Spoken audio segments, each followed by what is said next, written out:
All right, let's get started. We got a couple minutes after 5. I know we have some tight constraints tonight. I know there's a couple other meetings going on in town, so we'll try to keep on task, on schedule. So at this point, I'd like to call to order the monthly meeting of the Hannaford Regional Technical School District for Wednesday, November 14th, 2018. I'd like to lead off with introduction of board members. Suzanne, would you like to start? Representative of the ACSD School Board. Maureen Mark, also a board rep from ACSD. Glenn Schmidt, Hannaford Career Center, Adult Education and Cooperative Education. Christina Macklin, Addison Northwest School District Rep. Gibson Smith, Business Manager at the Hannaford Career Center. Linda Barrett, Clerk. Dana Peterson, Interim Director and Superintendent. Jason LaRock, Workforce Investment Board. Missy Beckwith, Workforce Investment Board. Mark Perrin, Workforce Investment Board. Nick Colston, ACSD at Broad. Farnham, Mount Airy, Community Watch. Kelly Mills, Sustainable Agriculture Instructor and Assistant Director. Excellent, thank you. Next would be to approve our agenda. You have in front of you a draft agenda. I have one change that I'd like to make. We need to pull the monthly accounts payable out of the consent agenda, just because there's some changes in how we're reporting that out, and I want to talk about that a little bit. We will need an executive session. I am not anticipating any action out of that. So, other than that, I have no changes to the agenda. Does anyone have any additional changes? All right, hearing none, we take a motion to accept the revised agenda. It's been moved. Is there it's been moved and seconded. All those or any further discussion? Hearing none, all those in favor signify by saying aye. Aye. All those opposed signify by saying nay. Okay, the motion is carried. We have an agenda. Visitor comments. You go first. You go first. All right. I'd say I'm Scott Farr. I'm the Superintendent Director at the River Valley Technical Center School District, so I'm one of you down in Springfield. I'm here today. I visited the Hannaford Career Center. Yes, Director Peterson. Dana was down with me a couple, 3 weeks ago. And I always like going to other tech centers, and I think that this is the model that every tech center in the state ought to be. For lots of reasons. I know that your agenda time is short. I can get into those if anybody's really interested, but I will say the things I like going about to a tech center is the kids are happy, they're engaged, and they don't mind staying a little bit later to finish what needs to be done. And I think that hopefully that's something for all schools to shoot for, and I saw that today. So thank the crew at Hannaford, and I'm kind of a glutton for punishment to see how you guys do your board meetings. So I'm going to 2 board meetings a month, but I'm an observer on this one rather than one of the co-ringleaders. So thank you, Hannaford Career Center. Thank you, Scott. Thank you for visiting us. And thanks for putting that extra pressure on me. Appreciate it. I was being kind to Dana, not the board cheers are on their own. Mr. Burnham. Thank you.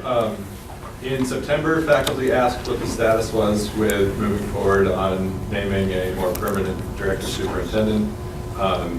In October, we asked again, so it's November. I'm asking again what the status is with moving forward. So I can report out on that. We'll be talking about that again in executive session. I know I sound like a broken record. I'll be working with Director Peterson to set up a meeting with the leadership team next week, to give you guys a more formal update of where we're going. Are we allowed to ask the audience questions? I know we're trying to move things along tonight, but I really cannot let that comment. So here's what I'm going to tell you. You're the one that wants to get out of here. I am, but I can't let that We'll indulge you. No, I actually, with all due respect, I think if we create a precedent where we have a dialogue with under public comment, then it leaves us open to inconsistencies in other meetings, so. Stick around after them, please. I'm really dying to know why you think the model to be. And I thought the same thing. I wanted to hear about that too, so I don't know, maybe we can adjust our agenda to have. We've already approved the agenda. I know. If we approve it after, Director Peterson is my ride home, so I leave when he leaves, so I'll be here. His comments because he knew we had a Yeah. good agenda, so if we told him he could continue with his visitor comments.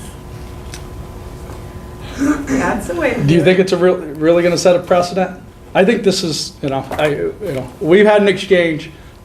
Ask your question. I let it slide with Jake. Yeah. He responded to a question which we're not supposed to do, but. Well, no, I think he should just. Okay, so if we just let her ask the question, we'll be, we can move on. Are you sure you were done with all your comments? Yeah, and then you did want to make some further comments about why we were such a good pet center. Well, Like putting you on the spot. I think my comments were about the independent model, and I think and complementing ourselves at the same time. And I think the model is, as far as delivery of technical education in the state of Vermont, I think it has to do with focus on the mission. And in a state of affairs in education in Vermont, where there's a lot of initiatives, and I think that schools are an initiative overload, we have the same thing, a lot of initiatives in tech, and I think that the model allows us to be more focused on workforce in our mission as opposed to the bigger mission of all of education in Vermont. And then not that we're any better or any different, I think it helps us to be more focused and we're not bogged down with maybe initiatives that aren't directly ours in a bigger administrative structure. That's my opinion. I think that we're able to, and then also I think we're a little bit able to be more responsive because we're a smaller unit. There comes the cost saving pieces and all of that can be argued. But each one of those cost saving pieces is a very unique story to each independent, each organization. So, and those are all my opinions. I would urge you, there's a white paper cut that we put out last year and another one coming out for CT in the state of Vermont that will probably coming out Thursday that I know Director Peterson will be sharing with you about tweaks to the system so that we can even better serve the workforce needs in our individual regions, our state. Because I think that anywhere you go, you ask somebody where you think could help, there's a big question mark these days. And I think CT is positioned more, can be better utilized to address that with some tweaks to the overall system so that we can help our state. Scott, do you want to say something just about the non-traditional component that we've tried to cultivate here that you mentioned to No, me the other downstairs? observation is you have non-traditional instructors that I think is very good to open up doors. We have a woman carpentry instructor, really helps that stereotype. We have a woman in information technology, and that's a great thing, and I noticed that too. Excellent. Did I answer? I'll stay longer if you have more questions. Thank you, Scott. All right, any correspondence you want to bring forth at this point? I did not receive any correspondence. I do not have any that I'm looking to bring forward. So, next is our consent agenda, which includes the meeting minutes for October 10th, 2018. Does anyone want to remove those for further consideration? All right, then that is done. So I removed the monthly accounts payable for November, just because we're going to be presenting some additional numbers tonight. And before I turn it over to Missy, I just wanted to explain to you why. Nope, it's consent agenda. Since no one wanted to remove it, it's done.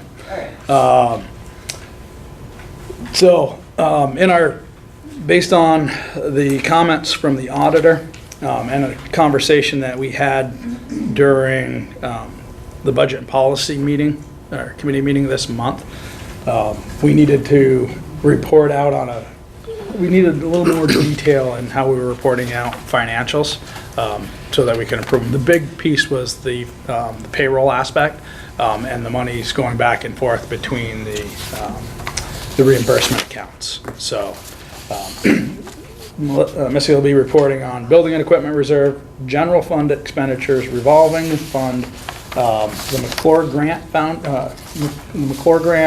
the Makery grant, and payroll. So, does anyone have any questions on that before I turn it over to? Can I make one comment? You can make a comment. With what Jason said, we have a lot of ACH transfers that occur electronically, and the auditors said that we should have a way of formally presenting what is being transferred. And those are not recorded in accounts payable. So that's one of the reasons that they urged us to have a different accounting for that. So that's what you have. Thank you. So we're ready? Unless there's any further questions. Okay. All yours. Do you want a copy of this? So there were no expenditures for building and equipment reserve this month. For last month. The general fund, $92,710.73. The revolving fund, $4,684.28. McClure grant, $303.74. Makery grant, $92.57. And payroll, $84,072.81. Thank you. Any questions? No, I'd accept a motion to approve. So moved. Okay, it's been moved. Is there a second? Give him a second of it. All those in favor of approving the monthly accounts payable for November signify by saying aye. Aye. All those opposed signify by saying nay. Okay, the motion is carried. We only have one monitoring report tonight. That'll be policy 2.6, which is asset protection. There's a copy of Dana's report, monitoring report, in your informational packet. I'm going to turn it over to Dana to hit on the highlights and to field questions. In terms of the this monitoring report, it's mostly making sure that all assets are protected. So the first thing that I'd notice is under number 1, that we are insured through the Vermont School Boards Association, and that is attached, liability insurance, and that is attached on the right, well, actually, if you have a packet, it's the next page in the packet, which is our certificate of coverage from the multi-line program. The second area talks about not having unbonded personnel access to materials for funds. We insure that, but we also make sure that that is covered under our liability, and there's an extension, there's a rider on that that covers all of our employees, including board members, up to $500,000 in terms of any type of malfeasance that would occur with respect to access or use of funds. So we are covered, one, in terms of not allowing unrestricted access for people who aren't bonded, which is a slightly outdated term, and then we do have the coverage that would insure us up to $500,000. We maintain our facilities in an ongoing manner. John Curler and his crew do a very fine job of that. With respect to unnecessary exposure to claims of liability, we are very proactive with respect to risk assessment and using our insurance resources to address liabilities proactively. And to the best of our knowledge, we have not been exposed in that capacity. With respect to making purchases, we have not split any purchases to avoid that $5,000 limit, and we are always seeking competitive bids, whether it's through a formal bid process for $15,000 or more, or whether it's just to actually get information about what the cost would be. We tend to do that. We always try to solicit 3, but sometimes that's not possible. We ask for a waiver if it's for more than $15,000, and we don't get 3 competitive responses. With respect to protecting intellectual property and information, our response is that all of our physical paper files are under lock and key, and our digital files are subject to both software security as well as firewalls. Any questions? Any questions for Dana? No, I'd entertain a motion to accept the monitoring report as presented. Been moved, is there a second? Been moved and seconded. Any further discussion? Hearing none, all those in favor signify by saying aye. All those opposed signify by saying nay. The monitoring report has been approved. Moving into our informational agenda, Flexible Pathways Grant with ACSD, an update and implications for the Career Center. And I am presuming that you're going to be presenting? Yes. Dana's going to present my presentation. Excellent. Thanks, Jake. You're welcome. You know what list you want when you're at. As you've read in your superintendent's reports over the last few months, we were asked to partner with ACSD last spring on a flexible pathways personalized learning grant. And so this is kind of a state of affairs as we sit here today in November. The title of that grant is in large black letters, and the two goals, are on the right. The first goal is essentially opportunities, flexible pathways addressing Act 77. The second goal is about personalized learning and developing student agency. As we were asked to be the partner on this grant, it is ACSD who's the lead. We get to play a nice role in that we still have a very strong eye on how our work on this grant impacts our other districts that we serve. So it's at this point that I want to make sure that we're all under the same hat. Even though we're partnered with ACSD on this grant, I want to be very clear that our end is very much concerned with how everything you're about to see is going to affect all students. Thank you. So with respect to goal number one, it was ACSD's vision to address utilizing CTE as a flexible pathway through the IB umbrella, because that's the model that they've adopted. They're in the process or have already submitted for authorization for all three levels of the district. So it makes sense for them to want to pursue flexible pathways through that IB lens. We have some definitions there. So through that lens, flexible pathways for the Career Center looks like the career-related program. And that's what I'm going to tell you about tonight. That IB career-related program is the parallel to the diploma program, 11th and 12th graders. There's three components to it. The CP core, the career-related program core, IB courses, and a career-related study. To ground us a little bit, here's the IB tree. PYP is K through 5, MIP is 6 through 10. ACSD is familiar with the DP program, and anybody who's been reading the Addison Independent is familiar with the DP program. So CP is at that same level, we're just a different branch. That's it.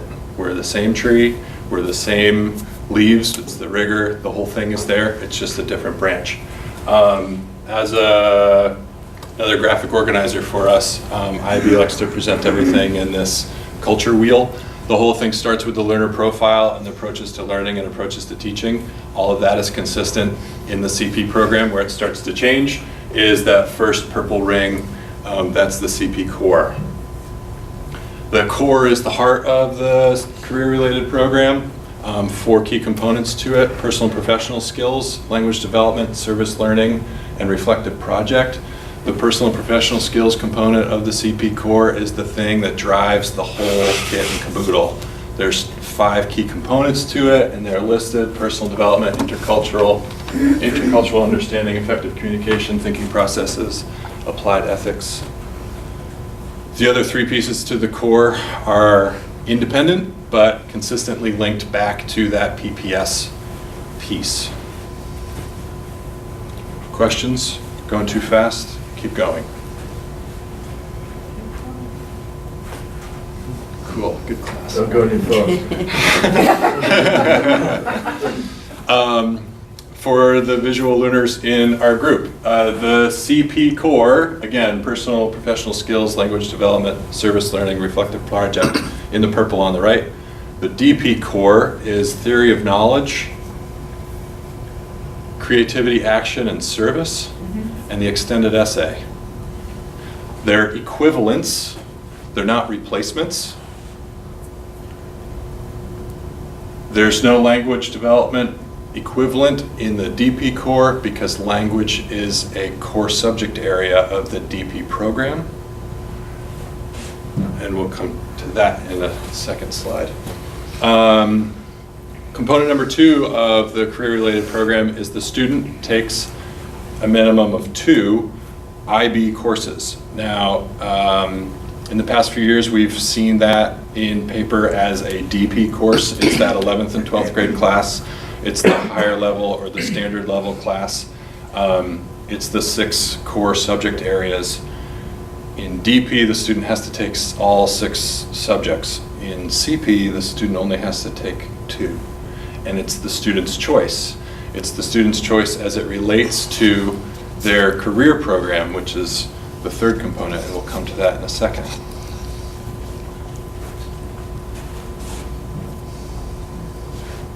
So here again, just a comparison of the 2 different programs. The DP, you have to take all 6 subject areas. The CP program, student gets to pick the 2 that they're interested in. Example, I'm an engineering student. Shocking, I know. I might take a DP course in the math subject area, and I might take a DP course, computer science is a DP course, so I could take that one as well, right? They're 2 courses that are intricately related to what I'm interested in. Question? Okay. Finish what you were saying, and then I'll ask that question before you leave the slide. So, what's happened in the past is graduation requirements, which are no longer there. There's the, if you're doing the CP route, you've got to take 2. So what happens with like the arts? Like before you get to 10th grade, do you have to? No. So great question. A challenge with DP, the reason that International Baccalaureate developed the career program, one of the reasons, there's 0 flexibility in the diploma program. There's 0.1% flexibility in the diploma program. The career-related program still has opportunity for students to meet the regular high school requirement. If they're interested in art, they can still take it as an elective, et cetera, et cetera. So when you look at the schedule layout, the template for 11th and 12th grade, there's still a lot of time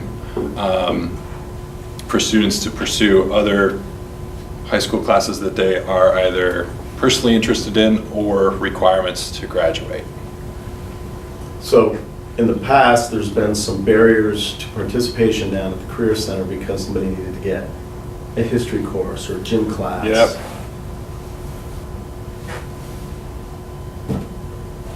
Flexible pathways, right, at the Career Center. So that's what we're in this like 30,000 foot level thing right now, trying to knock down those barriers, knowing that we have a percentage of our population that will be affected by IB conditions. There's many levels to your question. At this point, that's kind of Stay at the top. that's the depth of it that I can give you. Yes. So with IB in ACSD, students will either be DP or CP? Not necessarily. Not necessarily? No. Okay. So they'll all have access to IB. This isn't why I'm here tonight. They'll all No, I have know, access to but, IB. They'll have access to it would IB. make it simpler if They're that in was the way it was. they're in the same class. Not all MUHS students will be diploma candidates. Not all MUHS students or Virgin students or Mount Abe students, if spin this crystal ball forward, would be CP candidates. They can still take the CP class, they'll still take the DP class. They're not held to the IB assessment rigor. You are talking about the difference between the IB classes that they would take and the career. Yeah, but I the career-related. think what I'm hearing is conditions to graduate, Okay. right? That's And- what Mark was asking, and then I Well, just was. conditions looking for- graduate and opportunity to get to the Career Center. Right, I'm- and I think, Allison, your question is attached to that. A student can still, they'll still graduate MUHS, an MUHS Tiger. They'll graduate MUHS having taken some DP classes, or they'll graduate MUHS with a IB diploma. We should come back to the CRS. Yes. Because I think that it's related to something. The third component to the CP program is really where we come in and satisfy a flexible pathway need. Please read CRS as CTE. Our courses, it's what we offer here. There's a couple conditions around it, 2 years long, accredited by somebody, something. But it's essentially like just plug us into the program and we meet that need. Is that equivalent to the completer then, if you're saying 2 Yes. years? Yes. There's some nuance behind it, but today, right now, yes. We are doing almost all, technically, that's included on Jake's slide right now, Yep, almost all. almost universally. Whoops. The career study equivalent in the diploma program. Look on the blue side of the tree. That was funnier in my head. Now that it came out, everybody laughed. So that's FAST. There's a lot of acronyms. This is First Pass. Are there any questions? How do you feel it's going? This investigation? Yeah. Fantastic. Are you excited about it? Yes. In every You're not hat. telling me that, right? No, I'm not. In every hat that I could put on. The first hat being an instructor here at the Career Center. Second hat being a native of the county. Third hat being a father of a student who may have this opportunity. It's phenomenal. It's phenomenal. This is what the CP program produces in kids and in students. And this is not the same list cut and pasted from the DP side. Employers are at every level, whether it's internship, apprenticeship, placement, post-secondary, graduate, whatever. This qualification list is intense. And it does one more thing for our students that we currently can't say. And I'm going to say it. This robot proofs our completers. What does that mean? Yeah. What does that mean? Explain. Automation. In 5 years, a drone will fly over a forest and conduct the survey. In 5 years, there's already bulldozers that are GPS enabled and push go. There's no human sitting inside running final tweaks. The student that the IBCP program produces, these characteristics can't be replaced by a microprocessor. They can't be replaced by Watson. Like, it robot proofs the student in a ever increasingly roboticized, automated world. This ensures our graduating seniors have a place, and it's not going to be replaced. Their place won't be replaced. Yeah. So having had a child that was going to a 4-year degree granting, had the so it would be DP program, planned right out, but spent 2 2 years in the Career Center. Is that still possible? Not if that When you student is say a, .16 flexibility, if that student is a DP candidate, No. their schedule is shut down. That's it. It's not Middlebury's model. no, I It's- get that. It's the global It's the commitment to DP IB. model, right?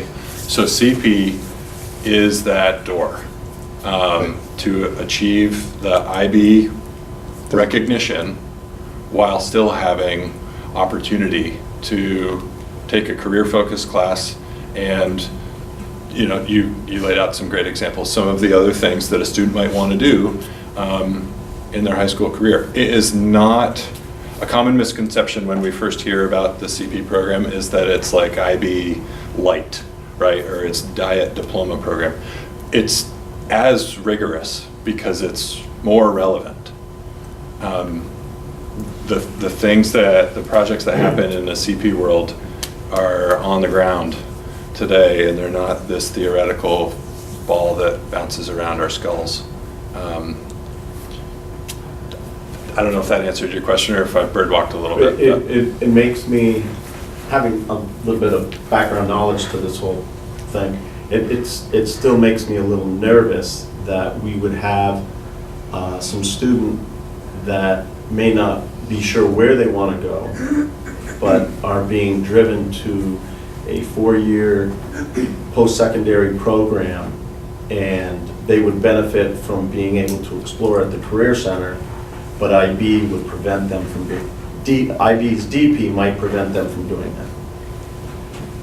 I think that this is one of the things that we need to work on in terms of communication. And I mentioned in my report that we're getting together as administrators across the county now.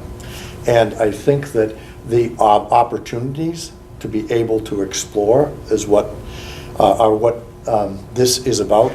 If we move forward with hosting CP ourselves here at the Career Center, because we could make those opportunities available to anybody in the county. And those opportunities, students could access it as CP. They could just access it for the rigor of CP, or they could sit for their exams and get the diploma. We would be the ones who would actually issue that CP diploma in some ways. Right, and we haven't really laid out any of that Right. structure here tonight. This is really just about like what the Overview. career arm of International Baccalaureate looks like, because it does affect half of our sending population, and it has an opportunity to benefit all of our population.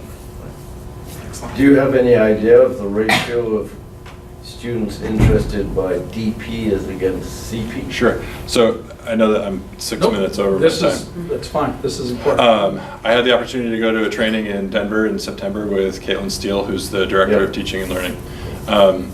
In our workshop, over time, a short amount of time, over 6-7 years, the number of students in CP is double that of the students in DP for schools or districts that offer both. At first, it's not the case because they're not really sure what it tastes like, right? Yeah. But you know, a couple happen, and it takes right off. There are currently 112, yeah, the history side. There are a little over 100 CP schools in North America right now. That's going to double for next year, and it's because the student demand is there. Good. I keep seeing a hand over here, and I'm avoiding it. I just, kind of the next question, I thought it would be helpful if you shared the ratio of DP to CP, but then also throw in there the percentage that would be apt to get a Middlebury High School diploma with no IB at all. Right. So I can't give you a concrete answer to either of those. The information that we were provided with related to your first question, over less than a decade time, there are more CP candidates than DP candidates in virtually every school example. I don't know the number of students that Middlebury will graduate without having approached DP because, one, they haven't started it yet, right? But two, it's kind of, that'd be a big generalization that I don't know if either institution is ready to make as of yet. The percentage of students.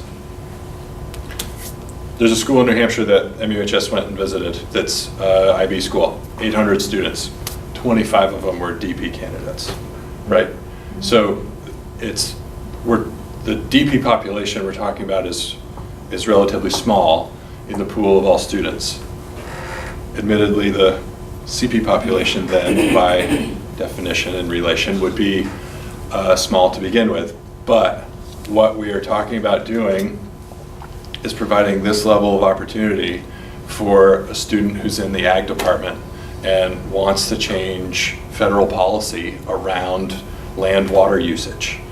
That, not that it couldn't happen right now, but this really gets that student fast-tracked down that road to make big differences. Yeah. What's important to know is whether it's got CP, IB, CP attached to it or not, those 5 bullet points are critical. Right. You know, and, you know. That's what they said at Basin Harbor. That's, you know, That's it. that's the key to this. So my question to you is, Yeah. from a board level, you know, are you guys getting the support from the board that you feel you need on this? I have an I know it's answer to kind of- that, but I'm going to defer. Do you want me to take it? Yeah, go ahead. I'm going to be back in December asking you to approve us moving forward with this, with the understanding that it's going to have a financial impact. And you have an idea of kind of what that financial impact Yeah. would be? Yeah. Yep. And I'll have I didn't give you anything right now because Well, we're not this there, evening, but- it was supposed to be just an overview of where we are Right. and where we've been since I let you know that we were partners on the grant in the spring. And we're prepared to have other people come and talk. We'll talk about that for the December meeting that Jake referenced. So, other questions, Jake? By us, I just want to put one more button on it before coming to you. By us owning the financial burden, it touches every single high school student in the county. Right. If we don't own that financial burden, that same statement can't be made. Kim? Montague's had a Pathways program for a number of years. Yes. It's had its ups and downs. The son was in it, and it was not well-run at the time. And you got pulled away from here because that didn't work. So I guess I'm looking for Mount Abe's, you know, are they gonna embrace this, and what's it gonna look like? Because to date, I'm not convinced it will work over there. And if the administration has changed and wants to address it, great. Right. But again, you're talking about, you know, and I'm interested to hear what, you know, Virgin's, you know, I mean, that's important. If you're talking about this county thing, that sounds good. Yep. It looks great on paper. Yep. But let me tell you, a few years ago, it didn't work. It Right. bombed. And for whatever reason. And I'm speaking for a number of parents that were not happy with that program for a long time. So to get a good buy-in, you're right. There is the need for this pathway. There's no question about it. Right. But whether or not they'll buy into it, I'd really like to know. This If that's doesn't. something you can bring back in December Sure, after a absolutely. conversation with them, Yep. great. Yep. What we're exploring right now, and Jake has said that we'll come back in December to talk more about the financial implications and so on and so forth.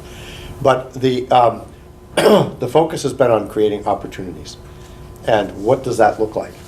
And we see ourselves here at the Career Center as being strategically positioned to be able to provide a greater number of opportunities by exploring this and making it available. Students would not be precluded from coming to the Career Center and not pursuing a CP diploma. They would still be as welcome and the programs as accessible as they are right now. It's to provide that additional pathway for somebody that we feel might now be precluded as a result of other constraints. So we're looking at this as an opportunity to open up the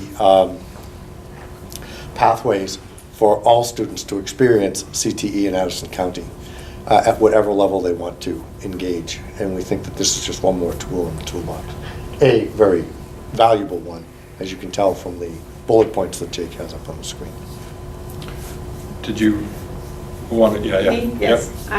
You mentioned not all students qualify to be CP students, so I'm just wondering what those qualifications are to be considered a CP student? And then would all these students, CP and non-CP students, be in the same classes, or are there Sure. different classes? So if I said not all qualify, I misspoke. Okay. Not all would choose to pursue the CP certificate. It's not that anyone would qualify or not qualify Okay. any differently than they would right now Right. to engage in our technical programs. Okay. So it's just a more rigorous whatever it is kind of thing? Part two of your question is, yeah, it lifts the tide for all students.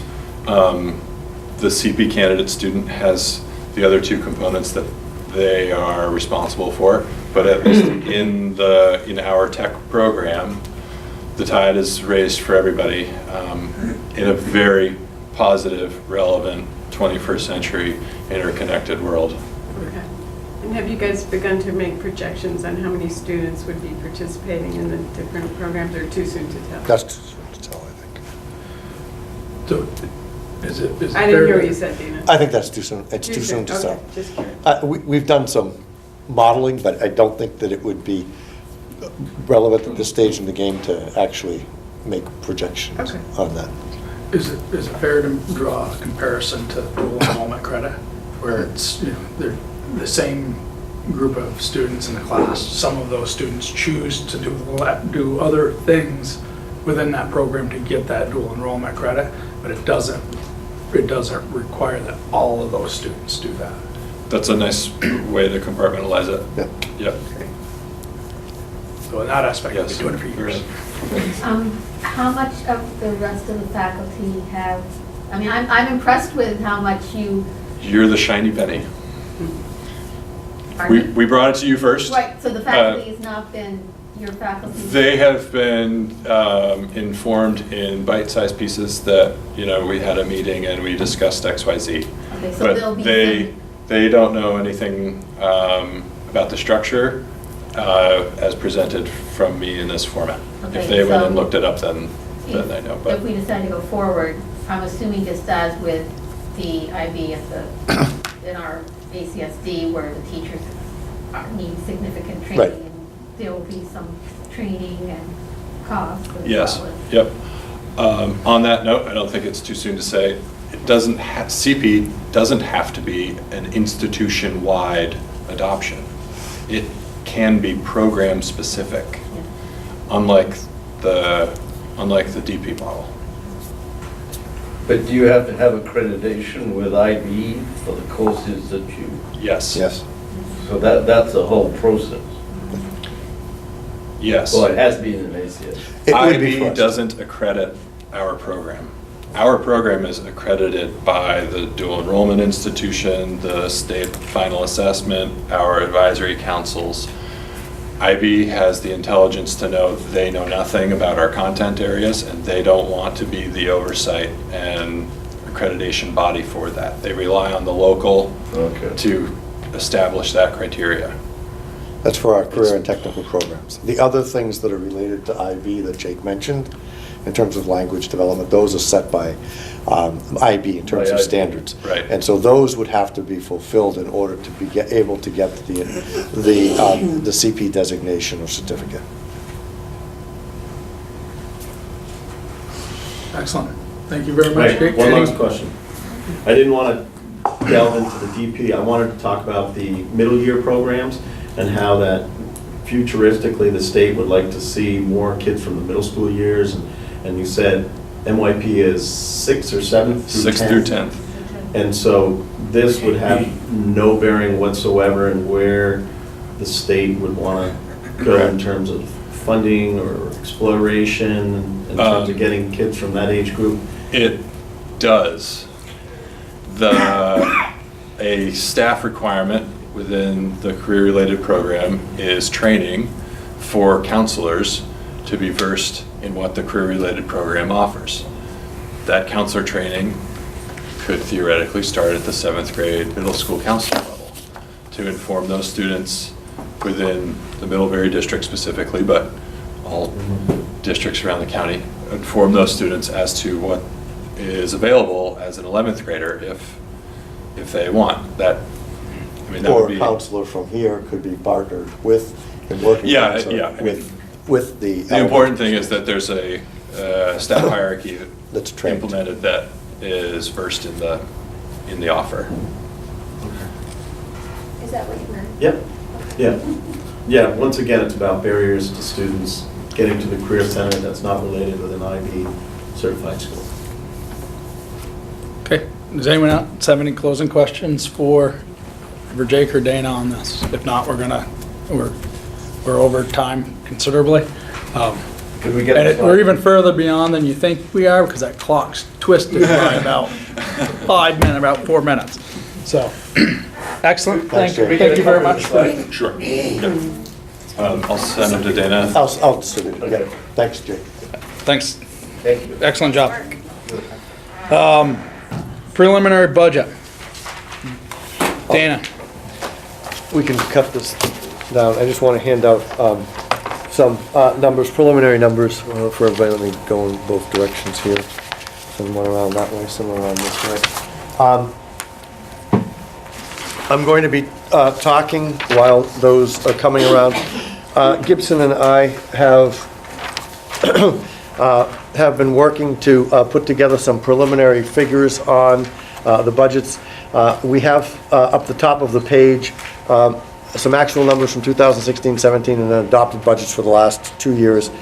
And just to give you a comparison, the reason that you don't, those columns are not all filled in is because we used a different matrix for coming together and reporting some numbers. So that's why. It's not to hide any information. It's just that they weren't comparable, and this was easier for us to put together. So you see at the top of the page that the 2019-2020 proposed budget has a figure of $3,471,234.93, and that compares. That difference is approximately $2,700 different from last year's. We have looked at a number of factors and a number of inputs, and that includes some changes in terms of healthcare, some changes in terms of salaries and benefits, as well as programs that you can see down that column.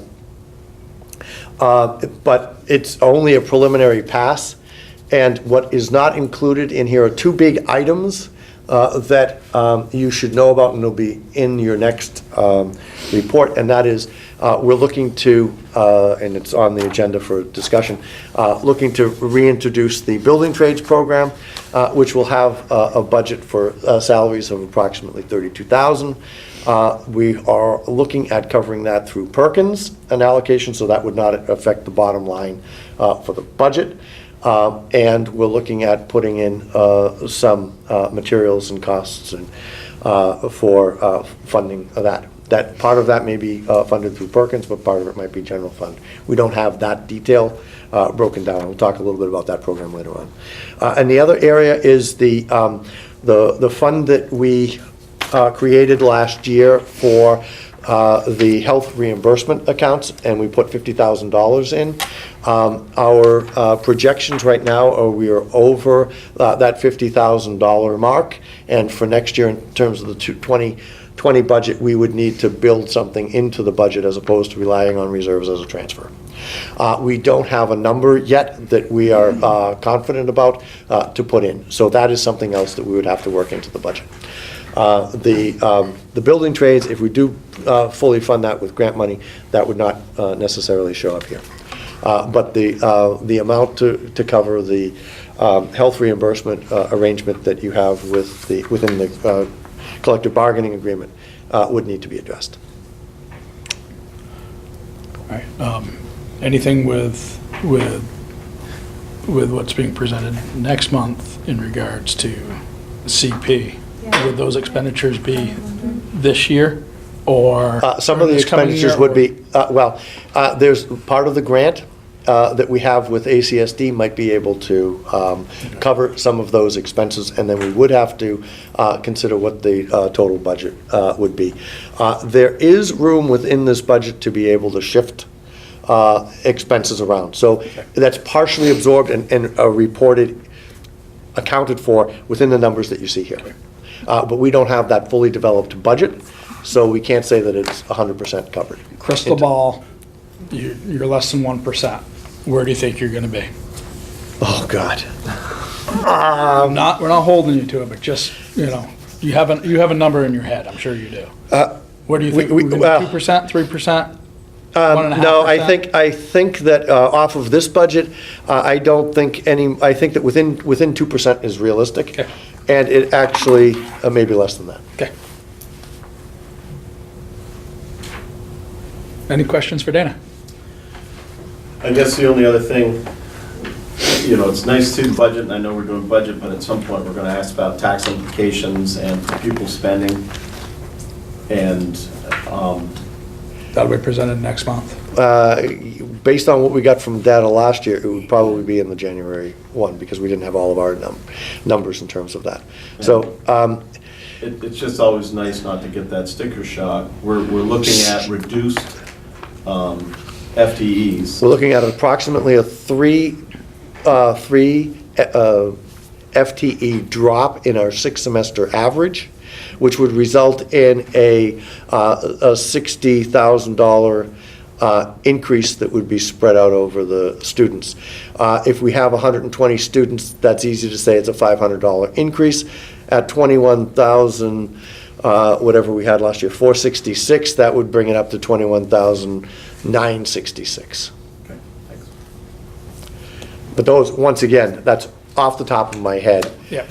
Any additional questions for on Dana? the spur of the moment. But we will have all those numbers. You'll have many This of the is- numbers except for all of the revenues in December.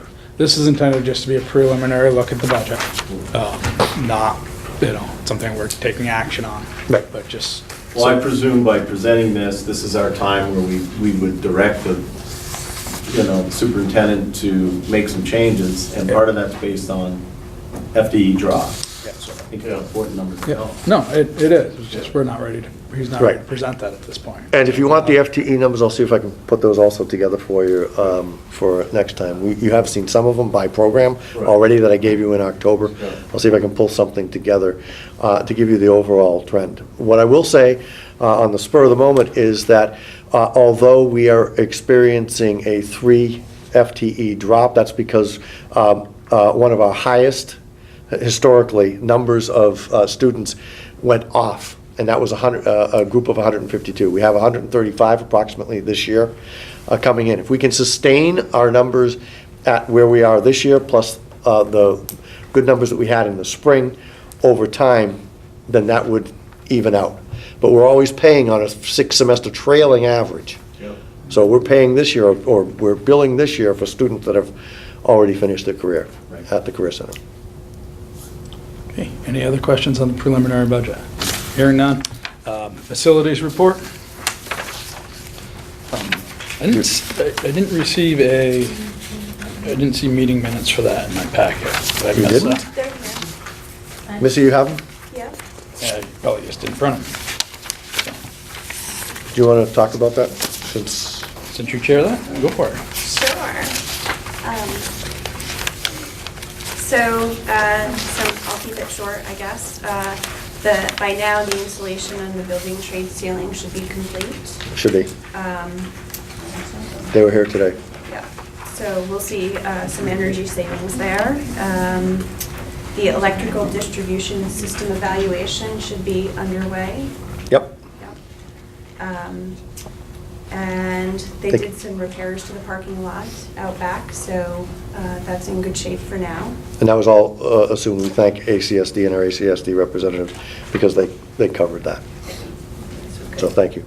Our new leased copiers are here and functioning. Yep. Well. And we did purchase that extra finisher because it was inadvertently omitted, so. And we're following through with the tractor purchase. Yep. And we're looking at leasing an auto scrubber that is in need of replacement instead of purchasing a new one.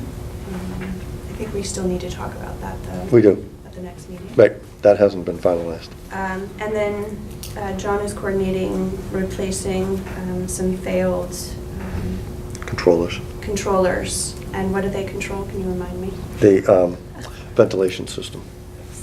And what's happening is we're looking to put the same controllers in here at main campus that are out at North Campus. Those were newer, and so these are aging, and it will allow us to do remote access for controlling, monitoring, and adjusting the system here at main campus. Great. And so you did make a motion last time to approve a BRF allocation, which is above my level. I only have a $5,000 limit, and so the committee did approve up to $62.93 to be expended for those controls, just the purchase of equipment. Purchase and installation? The installation was going to be absorbed through an ongoing contract that we have with Control Technologies. Okay. Any questions for the Facilities Committee? All right, hearing none. Thank you very much, Missy. Move on to the Superintendent's Report. A copy of that in your packet. Big thing that we need to talk about is an update in the building trades program development. Right. So in the interest of time, I'll call your attention to page 4 of my Superintendent's Report. I'll let you all ask questions if you want about the rest, but I won't take time to review the 4 pages. But on page 4, I just call your attention to the short article that I wrote. Len and I have been meeting pretty regularly about reintroducing a building trades program for the 2019-20 school year. And I want to thank Len for organizing a preliminary advisory meeting on October 31st, where we met with some employers from the area as well as a school counselor. And so we discussed a number of logistical items, program structure, curriculum, IRCs, and connections to industry opportunities. And we've also outlined a timeline for being able to move this forward. So that would include getting the word out to our partners, also looking at a timeline for advertising and hiring an instructor, and so forth. So right now we're working on the course description for our catalog. We're looking at making it go out. I've spoken with Brenda Logie, making sure that she can contact her colleagues at the sending schools in counseling to be able to start disseminating that information. And we would be looking at a pre-application process. Len, correct me on the date. Early admissions. Early admissions, right, process. So we're going to open up this program prior to our normal opening in February, so that we would be able to understand how many students were really committed to doing the program. And we're looking at a cap of 12 right now, and we're looking at targeting juniors so that the program would be able to extend to its full 2 years. So we've got a number of steps on our timeline to make sure that that gets promoted among the sending schools, and for people to be able to apply ahead of time. And I think we set a deadline before Christmas. Is that correct, Len, for getting those applications done? Check. I thought it was in January, but we were going to definitely open the process up. Right, and we wanted to see if we could get applications in maybe before the holidays. But if a straggler happened to come in, we would accept it into January, because we wanted to be able to come back in January with final details on programs, costs, and the whole package for the January board meeting. But I'll let you check your notes there, Len, while I'm providing that information. Excellent. Yeah, I actually have January 4th as being when sign-ups start. And the 1st of December when the letter goes out to prospective candidates. I think signups were going to end. That might have been, yeah. My notes might be a little different, but because that's what I think I shared with Brenda. Because I wanted to make sure that we had. Yeah, it's starting December 3rd. So Probably the 4th was the sign-ups ended. The ending, yeah, because we were supposed to get that, yeah. The letter was going to go out first to announce it, then we were going to open it up for, pre-registration. At the risk of showing my ignorance, or maybe not, how did we, or whoever made the decision, determine that this was the program? I mean, I know we've had it in the past, but that of all the programs that we could be offering, that this is the program that we want? We did a survey last year that, I think, Jake, were you part of helping design that survey? Yeah. And it was the #1 by far program that either, anybody who filled out our survey, we had over 300 people fill out our survey, and we report on it. Okay. Computer science, please. Excuse me? Computer science was well, but the building trades program, I'm sorry, Jake, it was #1. Computer science might have been 2, but building trades was 1. Actually, as I recall, building trades was #1 and plumbing was #2. Okay. Well, computer science was high on the list, and I want to put in a plug. Yeah, but you know what, you beat them to the punch on that, so. All right, anything else you want to report on? Or any other questions on the building trades? Just quickly, the meeting that was held at Basin Harbor, did the building trades program at all come up? I didn't attend the meeting, didn't read the There minutes, was a guy but, from Maple Construction. Yeah, but that wasn't really a There wasn't focus of focus. that. Right. That was bigger. but some of the outcomes from that meeting were needs, industry needs. Not specific down to, Program, category. It didn't No. get down to program. It was workforce, it was collaboration between education and workforce development. It was what's needed, what base skills are you expecting is a good portion of that, and the different levels of employees. One area, Mark, in workforce that meeting did not address, because the state doesn't collect the data, is in the agricultural industry. So they don't collect any data for ag businesses.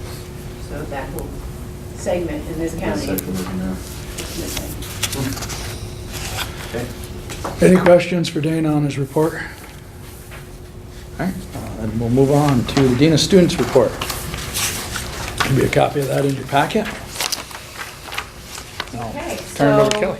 I put a bunch of different things in there. First off, I was proud to report that our land judging team for the FFA Career Development event at Vermont Technical College in October placed first, and we had the top 3 individuals, and they came out of our natural resources program, the conservation and equipment management module that Erin Townsend teaches. And Cheryl Werner and I accompanied a group of students to the National FFA Convention. We saw Suzanne there.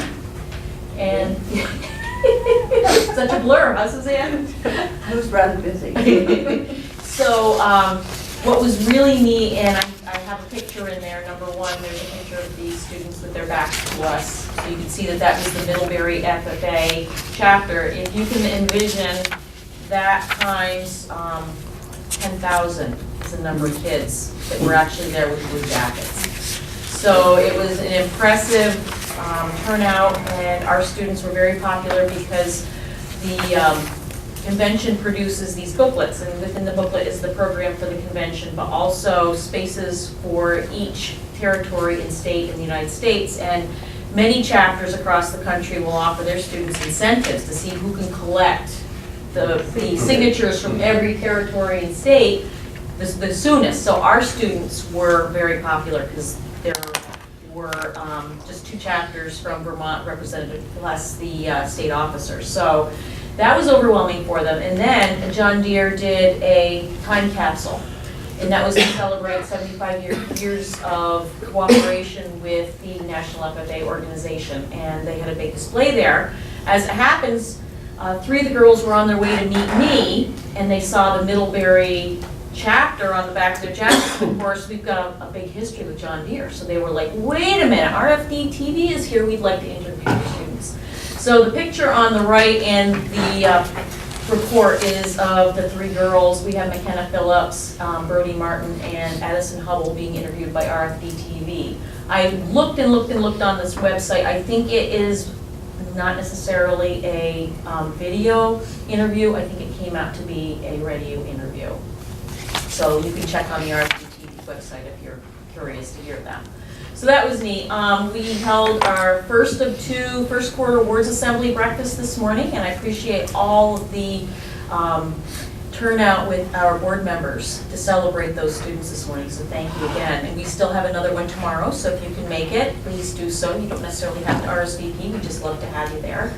And we also have, working on safety initiatives, we're going to do a evacuation drill with our faculty and staff next week during our professional development. So, you know, we're moving ahead in that regard. We had Chief Tom Hanley with us at our last month's meeting to help give us some pointers and head us in the right direction. So we feel really good about that. Any questions? Kelly, I'm going to put in another plug for Brody, because I asked, and it's in your report. I didn't go over it because of the time crunch, but I did want to call people's attention to page 2, where I took a statement from Brody Martin about participation in FFA, and I just want to highlight the qualities that she identifies there in terms of learning more about her leadership, her role inside and outside of the community, focusing on virtues, decision-making, goal-setting. Those are some of the things that Jake had on the screen when we were talking about IBCP. And so I just want to highlight that we have fantastic students here. They are truly role models for themselves, the center, their communities, and to make that connection and to congratulate Kelly and all of the students at FFA for their engagement and their achievements. So, and please read her little statement, because I asked her to share it for us with the board, and you can see what fine work is happening here at the Career Center. Excellent. Excellent. And thanks for the invite for the Outstanding Students Sure. Breakfast. So. Thank you. Next is our Adult Tech Ed Report. There's a copy of it in your packet. I'll turn it over to Len to hit on the highlights and field any questions. Trying to be brief and... We're actually almost back on time, so take your time. I'll just call attention to the other developments. First bullet there, we submitted to 2 proposals to area businesses, one for beginning and intermediate TIG welding classes, and one for SolidWorks training. All 3 of those proposals have been accepted, so we're moving ahead with those trainings for specific employers in the manufacturing sector, which surprisingly, I feel like there's been, even in my relatively brief time here, a huge increase in the quality of the data that we get from Department of Labor and the McClure Foundation on workforce needs. And one of the Department of Labor graphics shows Addison County businesses weighted against the state average for employment in those sectors. And one thing that was very surprising to me is that I would expect Scott's region in Springfield to have been off the charts in manufacturing, but Addison County was something like 300% the state average in manufacturing and employment. And I think that a lot of that is food-related, agriculture-related value adding, and that's where all these trainings are headed. So I think that the data, the workforce development data that is going into both our classes and the building trades program development is some really good data out there for us to access. Any questions? All right. TIG. Oh, gosh, you're going to put All these questions, but- tungsten, something or other gas. Yes. Tungsten Inert. inert gas welding, so it's a stick welding process with gas for use on stainless steel.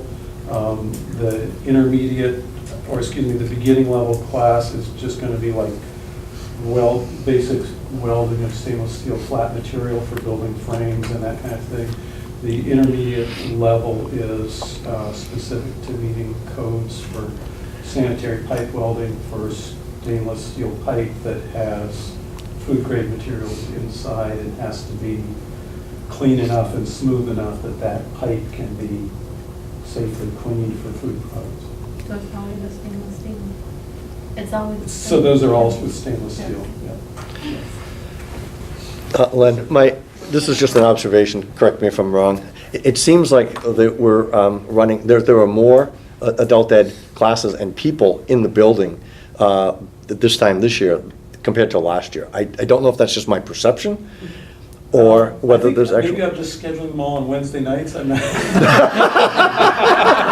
Well, no, I was here last night. It was Tuesday, and they were there. And there's a Thursday night group, and we have the bakery. And it just seems like the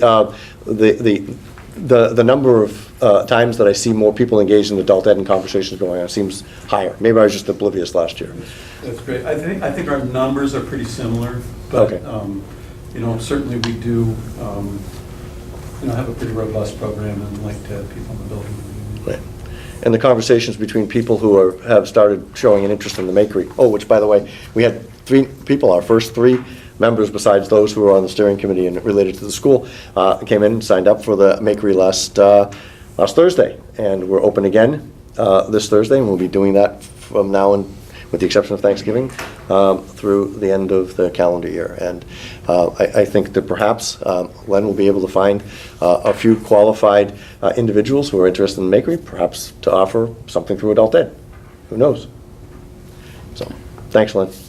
Any additional questions for Len? All right. The natural food co-op classes seem to be pretty popular. They are. They do a good job with promoting them through their network, and then they offer scholarships for them. They have a subsidized food program there for people who receive government food assistance, and they offer these classes for free to people who are on government subsidized food. So that's actually a big percentage of the participants. All right, any other questions?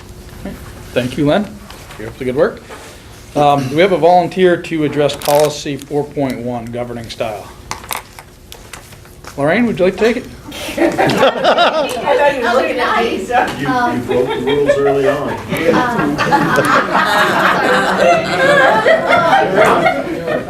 Well, other than Maybe you should get a someone who went out of the norms for the public comments.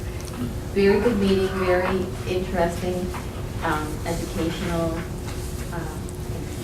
your ID presentation. A lot of good info tonight.